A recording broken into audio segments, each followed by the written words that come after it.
உலக மக்கள் எல்லோருக்கும் வணக்கம். குரு ஜோதிடம் வாயிலாக நான் உங்கள் ஜி கோபால் பேசுகிறேன். இன்னைக்கு நாம செப்டம்பர் மாத பலன்களை பத்தி பார்க்க போறோம். அந்த செப்டம்பர் மாதத்துல கிரகங்கள் எங்கெங்க அடைபட்டிருக்குது அப்படிங்கிறத நீங்க தெரிஞ்சுக்கலாம்.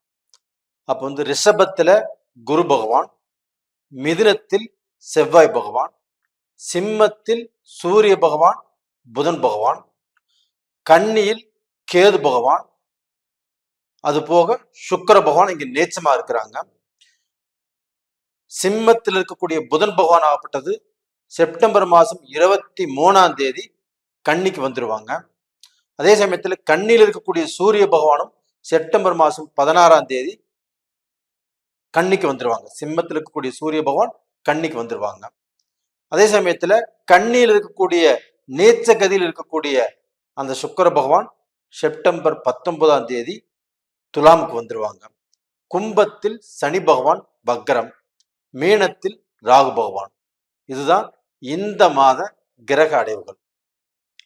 அப்ப இந்த மாதத்தில் கும்ப ராசிக்காரங்களுக்கு இந்த பலன் எப்படி இருக்க போகிறது, இதை பத்தி தான் இந்த வீடியோல பார்க்கிறோம். இப்ப கும்ப ராசி இது ஒரு முக்கியமான வீடியோ. எல்லாருமே கண்டிப்பா பாருங்க. நீங்களும் பார்த்துட்டு உங்களுடைய நண்பர்கள், உங்களுடைய ரிலேஷன்கள் அவங்களுக்கும் இதை ஷேர் பண்ணுங்க. நீங்க நிறைய பேர் என்னுடைய வீடியோ பார்த்துட்டு சப்ஸ்கிரைப் பண்ணியிருக்கிறீங்க, லைக் பண்ணியிருக்கிறீங்க. உங்க எல்லாத்துக்குமே என்னுடைய மனமார்ந்த நன்றிகள். அப்ப இந்த செப்டம்பர் மாத பலன் கும்பராசிக்கு எப்படி இருக்கும் அப்படின்னம்னா, கும்பராசி ஆல்ரெடி 7.5 சனியின் பிடியில் இருக்கிறாங்க. ஒவ்வொருத்தர் கும்பராசியில 7.5 சனி இப்பதான் ஸ்டார்ட் ஆயிருக்கும். அப்போ அவங்களுக்கு படிப்பு பாதிக்கும், மனநிலை அப்படிங்கிறது ஒரு திருப்தியாக இருக்காது, தொழிலையும் கொஞ்சம் குழப்பங்கள் கொடுக்கும், குடும்ப வாழ்க்கையிலுமே அவளுக்கு ஒரு மன நிறைவுங்கிறது இருக்காது. அது போக பார்த்தீங்கன்னா 2ஆம் சுத்துங்கிறது பொங்கும் சனி. இப்ப இந்த சனியில் இருக்கிறவங்க அவங்களுக்கு ஒரு நல்ல முன்னேற்றம் இருக்கும். அவங்க வெளிநாடு போவாங்க, நிறைய சம்பாதிப்பாங்க, சொத்து வாங்குவாங்க, அவங்களுக்கு ஒரு மன நிறைவை கொடுக்கும். 3ஆம் சுத்து அப்படிங்கிறது அவங்க பக்கம் ஒரு நிர்பந்தத்துல இருப்பாங்க. ஏதோ ஒரு விஷயத்த அவங்க ஒரு இக்கட்டான சூழ்நிலை செஞ்சு ஆகணும் அப்படிங்கிற கட்டாயத்தில் இருப்பாங்க, செஞ்சு சக்சஸ் பார்த்துருவாங்க. இப்படிப்பட்ட காலகட்டத்தில் தான் இப்ப நீங்க இருக்கிறீங்க. அப்போ இந்த கும்ப ராசிக்கு இப்ப 7.5 சனியின் பிடியில் நீங்க இருந்துட்டா கூட இந்த மாத கிரக அடைவுகளாகப்பட்டது உங்களுக்கு எப்படி இருக்கும் அப்படின்னா, உங்களுக்கு ஃபர்ஸ்ட் உங்களுடைய ராசி அதிபதி யாருன்னா சனி பகவான். இந்த சனி பகவான் ஆகப்பட்டது உங்களுக்கு இப்போ வக்ர கதியில் இருக்கிறார். அப்ப டோட்டலா பாத்தீங்கன்னா நீங்க எவ்வளவோ பிரச்சனைகளுக்கு மத்தியில, எவ்வளவோ சிக்கலுக்கு மத்தியில உங்களுடைய முயற்சியினால நீங்க முன்னேற்ற பாதையில போகணும், நீங்க நல்லது செய்யணும், எனக்கு வேலையில நல்லா இருக்கணும், நான் வேலையில சம்பாதிக்கணும், சாதிக்கணும், எனக்கு கைவிட்டு போன வேலை எனக்கு கிடைக்குமா, இப்படிப்பட்ட சூழ்நிலையில இப்படிப்பட்ட ஒரு ஆர்வத்தில் இருக்கிறீங்க. அப்ப அந்த ஆர்வத்தில் இருக்கும்போது அதற்கு சரியான நேரம் இந்த சனியுடைய வக்கர காலகட்டங்கள். அப்ப இந்த சனியுடைய வக்கர காலகட்டத்துல நீங்க ஒரு மூச்சு விட்டுக்கலாம். அப்ப இந்த பீரியட்ல நீங்கள் நினைத்ததை, நீங்கள் ஆசைப்பட்டதை சாதிப்பதற்குண்டான சனி வக்கர காலம் கண்டிப்பாக கையெடுக்கும், பயப்படாதீங்க. இது போக பார்த்தீங்கன்னா உங்களுக்கு 2ஆம் இடத்து அதிபதி குரு பகவான் 4ஆம் இடத்துல இருக்கிறாரு. அப்ப இந்த 4ஆம் இடத்துல அந்த குரு பகவான் இருக்கும் போது கண்டிப்பாக உங்களுக்கு அந்த சுகஸ்தானத்தை கண்டிப்பாக கெடுக்கக்கூடிய வாய்ப்புகள் உருவாகும். அப்ப சுகங்கிறது என்ன? தன்னுடைய ஆரோக்கியம், தன்னுடைய மனநிலை, தன்னுடைய முன்னேற்றம், இது எல்லாத்துக்குமே கொஞ்சம் தடங்கல்கள் வரும். அப்படி வந்தாலுமே உங்களுக்கு அதாவது 3ஆம் இடத்து அதிபதி ஆகப்பட்டது செவ்வாய் பகவான் ஆகப்பட்டது 5ஆம் இடத்துல இருந்து 4ஆம் பார்வையாக உங்களுடைய ராசிக்கு 8ஆம் இடத்தை பார்க்கறாங்க. நல்லா பார்த்துக்கோங்க கும்பராசி நேயர்களே, உங்களுக்கு 3ஆம் இடத்து அதிபதி செவ்வாய் பகவானுங்களா, இவர் போய் 5ஆம் இடத்துல சேர்ந்துட்டாரா, அந்த 5ஆம் இடத்திலிருந்து செவ்வாய் பகவானின் 4ஆம் பார்வை கன்னி ராசியில் விழுகுது. அந்த கன்னி ராசி ஆகப்பட்டது கும்பராசிக்கு 8ஆவது இடம். அப்ப அந்த கன்னி ராசியை அந்த செவ்வாய் பகவான் பார்க்கும் போது கண்டிப்பாக உங்களுக்கு வரக்கூடிய பேராபத்தை தவிர்க்கிறார். அப்போ உங்களுக்கு கண்டம், தண்டம், நஷ்டம் இதுல இருந்து நீங்க வெளியில வர்றீங்க. இது போக குரு பகவானும் 4ஆம் இடத்திலிருந்து குரு பகவானின் 5ஆம் பார்வையில கும்பராசிக்கு 8ஆம் இடத்தை கன்னிராசி பார்க்கறாங்க. அப்ப இங்க செவ்வாய் குருவும் பார்க்கறதுனால குரு மங்கள யோகம் அப்படிங்கிறது உருவாகுது. அப்ப உங்களுக்கு வரக்கூடிய இடைஞ்சல், உங்களுக்கு வரக்கூடிய கடன் சுமை, உங்களுக்கு வரக்கூடிய அதாவது கடனை வாங்கிட்டு கடனை கட்டவே முடியல அப்படின்னு ஊரை விட்டு போறது, செல்ல சுவிட்ச் ஆஃப் பண்ணிக்கிறது, என்னடா பண்றது அப்படின்னு குழப்பத்தில் உட்கார்றது, ஒரு பைத்தியம் பிடிக்காத சூழ்நிலை இருக்கிறது, இது எல்லாத்தையுமே குரு பகவானும் செவ்வாய் பகவானும் தவிர்த்துறாங்க. உங்களுக்கு அந்த மாதிரி சூழ்நிலையில இருந்து விலக்கு கொடுக்கறாங்க. இது போக பாத்தீங்கன்னா உங்களுக்கு அந்த 8ஆம் இடத்தை குருவும் அந்த செவ்வாயும் பார்க்கறதுனால திடீர் அதிர்ஷ்டம். அப்போ நீங்கள் எதிர்பார்க்காத, நீங்கள் முயற்சியே செய்யாத ஒரு மிகப்பெரிய அதிர்ஷ்டம் அப்படிங்கிறது உங்களை தேடி வரக்கூடிய காலகட்டத்துல தான் நீங்க இப்ப இருக்கிறீங்க.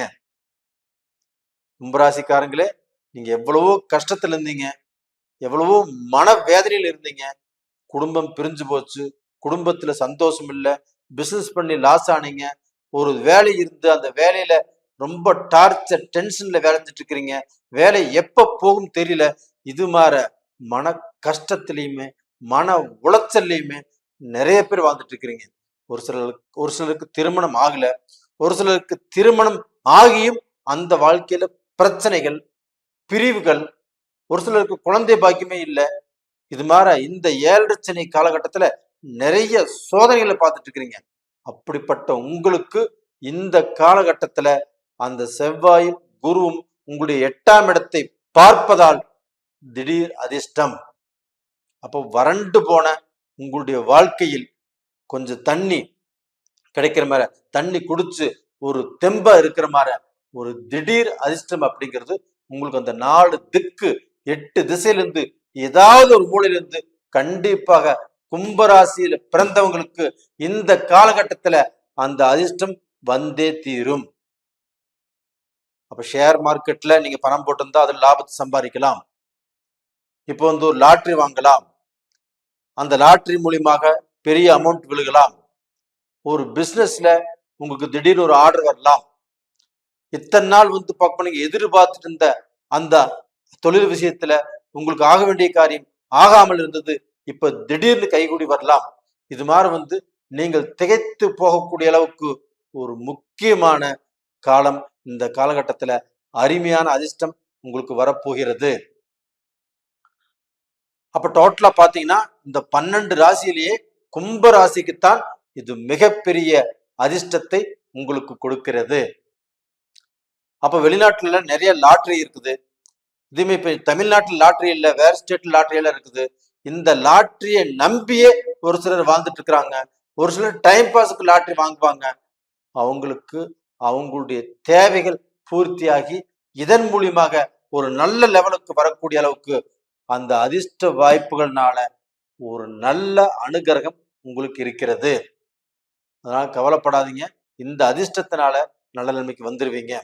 இது போக பாத்தீங்கன்னா கும்பராசியில பிறந்தவங்களுக்கு அந்த குடும்ப வாழ்க்கை, அப்ப அந்த குடும்ப வாழ்க்கையும் போது சுக்கிர பகவான் ஆப்பட்டது நீச்சமாக இருக்கிறாங்க.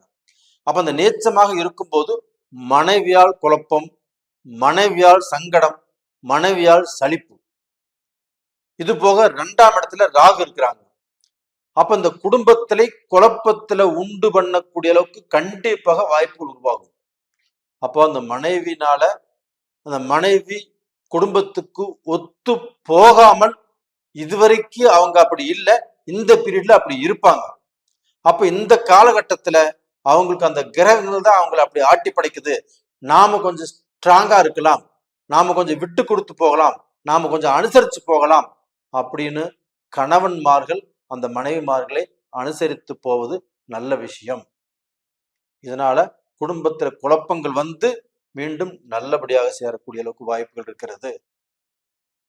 அப்ப எதற்கும் பயப்படாதீங்க. இது வந்து செப்டம்பர் 18ஆம் தேதி வரைக்கும். 19ஆம் தேதி அந்த சுக்கிர பகவான் பயிற்சியாகி கும்பராசிக்கு 9ஆம் இடமான அந்த பாக்யஸ்தானத்தில் அந்த சுக்கிர பகவான் ஆப்பட்டது போறாங்க. அங்க சுக்கிர பகவான் ஆட்சி ஆகிறாங்க. அப்படி ஆட்சி ஆகும்போது கும்பராசிக்காரங்களுக்கு மனைவியால் சந்தோஷம், நீங்க எடுத்த காரியத்தில் வெற்றி, பணப்பழக்க வழக்கங்கள் கண்டிப்பா உங்களுக்கு நல்லா இருக்கும். உங்களுக்கு வந்து பார்க்க போன கலைத்தொழிலோ, நீங்க இஷ்டப்பட்ட தொழில்ல, நீங்க இஷ்டப்பட்ட பிசினஸ்ல, இஷ்டப்பட்ட வியாபாரத்துல கண்டிப்பா நீங்க நல்லா இருப்பீங்க. பண வரவு நல்லா இருக்கும். அப்ப டோட்டலா பாத்தீங்கன்னா உங்களுக்கு எந்த ரூபத்திலுமே இந்த மாதத்துல உங்களுக்கு தடைகள் கண்டிப்பாக வந்து சேராது. ஆனா 7 சனி இருக்கிறதுனால கொஞ்சம் ஜாக்கிரதையாக இருங்க. அப்ப அந்த சனி பகவானை கும்பிட்டு வாங்க. அது போக நீங்கள் வணங்க வேண்டிய தெய்வம் சுக்கிர பகவானை வணங்கி வாங்க. ஸ்ரீ ரங்கநாதரை வணங்கி வாங்க. ஸ்ரீ லட்சுமி தெய்வத்தை வணங்கி வாங்க. கண்டிப்பா நல்லா இருப்பீங்க. நேயர்களே, இந்த பதிவு பிடிச்சிருக்குன்னு நினைக்கிறேன். பிடிச்சிருந்தா லைக் பண்ணுங்க, சப்ஸ்கிரைப் பண்ணுங்க. அப்ப வந்து உங்களுக்கு உடல்ல கண்டிப்பா கொஞ்சம் கவனத்தை எடுத்துக்கோங்க. 7 சனி வந்துட்டாவே நம்ம உடல் ரூபத்துல கொஞ்சம் கவனத்தை எடுத்துக்கணும். அப்போ நேர காலத்துல நம்ம அந்த எக்ஸசைஸ் பண்ணி நம்ம உடம்பு கொஞ்சம் கேர் பண்ணிக்கிறது நல்ல விஷயங்கள். டோட்டலா நல்லா இருப்பீங்க. எதற்கும் பயந்துக்க வேண்டாம்.